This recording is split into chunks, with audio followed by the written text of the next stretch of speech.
Hi there, I'm Jeff, a product manager here at CloudNC, and today I'm going to walk you through another simple example of doing a machining setup using CAM Assist in Fusion 360. So I've got a simple part here on my screen, and we've got no vise or anything on this part, just a simple example with a very nice logo. And we've got a setup defined here with the origin in the middle of the part at the top, and I'm just going to open CAM Assist.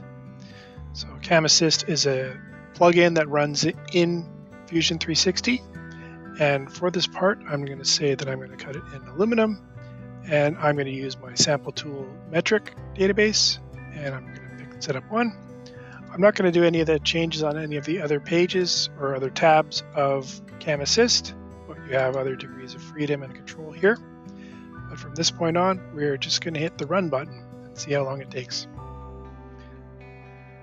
So CAM Assist is setting up operations on the cloud and then sending back to Fusion 360 native toolpaths. And you can see there that in a few seconds there, we've generated 8 operations. So that represents 8 manual processes we'd have to do otherwise.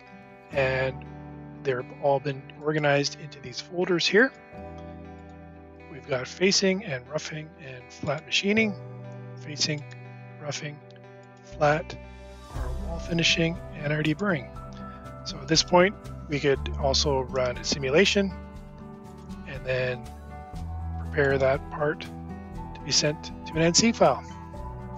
So you can see that CAM Assist is very easy to use, and if you have any other questions, we encourage you to visit our website, www.cloudnc.com.